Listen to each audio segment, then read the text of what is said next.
Shalom. First and foremost, I want to give all praises, glory, and honor to Yahweh, Bahashem, Yahweh Shai, Bahashem, Chakwadash. Double honors to my apostles and elders at Great Millstone who rule and teach well, and peace and blessings to the elect. Shalom. Okay, so I want to get into a lesson starting off in Revelation, the 11th chapter and the 14th verse. So Lord willing, this is an edifying lesson to the elect. So I'll go ahead and I'll get straight into it. Okay? This is Revelation chapter 11 and verse 14. The second woe is past. And the second woe is speaking about World War II. Okay, World War II has already passed. Okay, continuing on. And behold, the third woe cometh quickly. That's right. It says, and behold, the third woe cometh quickly. And the third woe is speaking about World War III. Okay, that's the third woe. And we understand that this place, America, which is Babylon the Great, will be destroyed during World War III, the third woe. Okay, so I'll go ahead and get what else I had. Okay, we know that it will be 200 million warheads that will hit America, which is Babylon the Great, as well as concentrated fire that will come from the chariots when the Lord return. Okay, so I'll go ahead and get this in Isaiah, the 9th chapter. Okay, and I'll start at the 5th verse. Okay, this is Isaiah chapter 9 and verse 5. For every battle of the warrior is with confused noise and garments rolled in blood. That's right. We understand with ancient world battles, it was swords being used, shields being used, ligaments being cut off, blood going all over the place, men screaming. Okay, this is what was going on with ancient world battles. Okay, so I'll read this from the top again. This is Isaiah chapter 9 and verse 5. For every battle of the warrior is with confused noise and garments rolled in blood. But this shall be with burning and fuel of fire. Okay, so how is it that this next World War III, the third woe, will be with burning and fuel of fire? Because we know that it'll be missiles that will be used during this next World War. Okay, ICBMs. Okay, these missiles that's capable of going from one continent to another. Okay, that's how it's going to be with burning and fuel of fire. Okay, and the one view that's going to be left down here in America, which is Babylon the Great, when those missiles are shot off, that's not a part of the elect.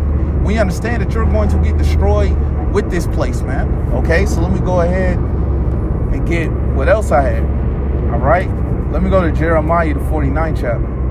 Okay, and I'll start at 12th verse. This is Jeremiah chapter 49 and verse 12. For thus saith the Lord, behold, they whose judgment was not to drink of the cup have assuredly drunken. And whose judgment was not to drink of the cup? That's speaking about our people. Okay, you so-called Negroes, Latinos, Native Americans, which are the Hebrew Israelites. Okay, we are the Hebrew Israelites, and we understand that our judgment wasn't to drink of the cup. But why is it that we had to drink of the cup? Because we broke the covenant of the Heavenly Father.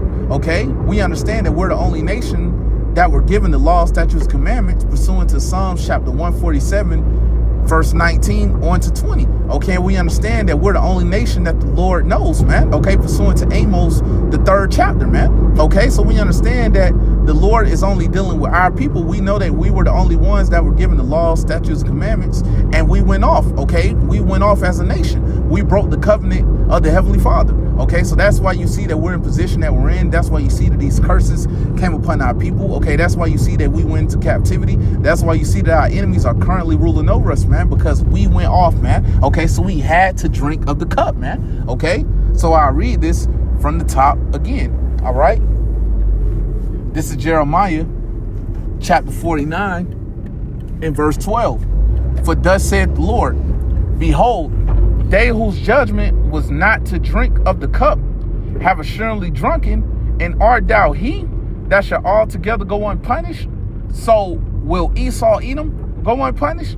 I'll continue on. Thou shalt not go unpunished, but thou shalt surely drink of it. That's right. So we understand that you Edomites, you're not going to go unpunished, man. You're not going to get away with anything that you have done, man, throughout history and what you're still doing to the Lord's chosen people, man. Okay, and we know that you other nations, you're not going to get away with the things you have done as well, man. We know that y'all are confederate against us, okay, pursuant to Psalms, the 83rd chapter. Okay, so we understand that y'all are going to go into captivity right along with Esau Edom. Okay, we know that y'all will go into captivity for 1,000 years. Okay, but we know that after Esau Edom, serve 1,000 years in captivity, we know that the whole house of Esau will be rounded up and burnt off the face of the earth, pursuant to Obadiah verse 18. But you other nations, you'll be able to go back to your own land, man. Okay, but we understand before y'all go into captivity, we know that America, which is Babylon the Great, will be destroyed. And we know that Esau, Edom, will be removed from rulership, okay? And we know that you elites of Esau, Edom,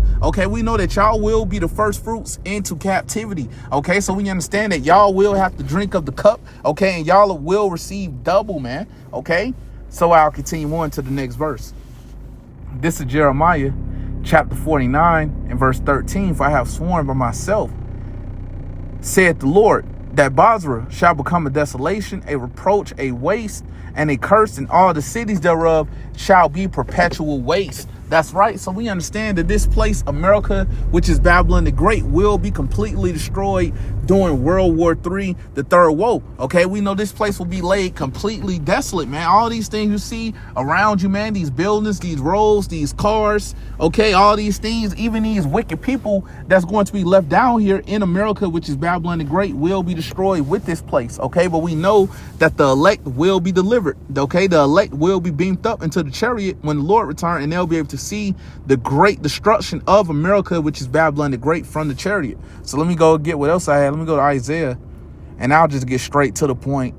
All right, let me get this. I'll start at verse 19. This is Isaiah chapter 13 and verse 19. In Babylon, the glory of kingdoms, the beauty of the Chaldees, excellency. And we know that America, which is Babylon the Great, took on the ancient philosophies of the Babylonians and the Canaanites.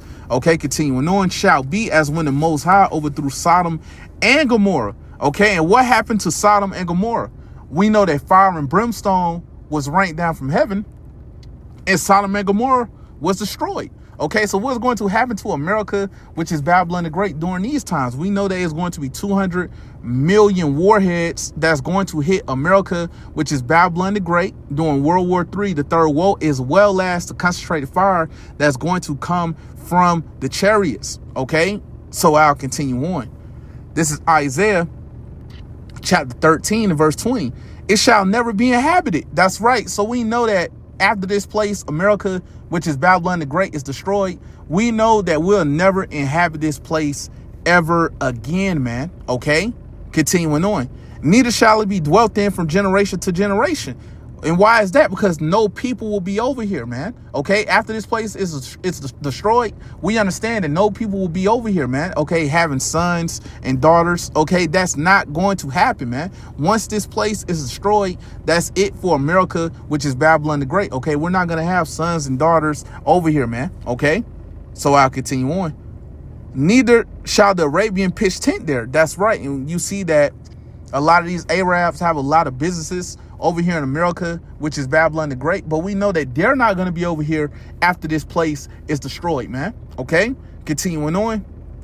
Neither shall the shepherds make their fold there. That's right, and we understand that it's a lot of cattle in the Bible Belt region. Okay, but we know that after this place, America, which is Babylon the Great, is destroyed, no people will be over here. Okay, we won't inhabit this land ever again, man. Okay, it's not going to be an Edomite, you know, to climb out of a bunker here in America, which is Babylon the Great, after this place is destroyed, to build this place back up, man. No, man, we know once America, which is Babylon the Great, is destroyed, that's it for this place, man. We'll never inhabit this land ever again, man. Okay, but we know before America, which is Babylon the Great, is destroyed, we know that the CHIP, which is the MOTB, has to be made mandatory, and it will be made mandatory. You won't be able to buy or sell without taking that CHIP. Okay, but if you take it, you will be destroyed. Okay, and we're constantly warning our people, you so-called Negroes, Latinos, Native Americans, which are the Hebrew Israelites, to not take the CHIP, which is the MOTB. If you take it, you will be destroyed, man. Okay, so with that said, Lord willing, this was an edifying lesson to the elect. And I want to give all praises, glory, and honor to Yahweh, Bahashem, Yahweh Shai, Bahashem, Chakwadash. Double honors to my apostles and elders at Great Millstone who rule and teach well, and peace and blessings to the elect Shalom. Continue to push. Continue to do the things required of you. We're almost out of here. Shalom.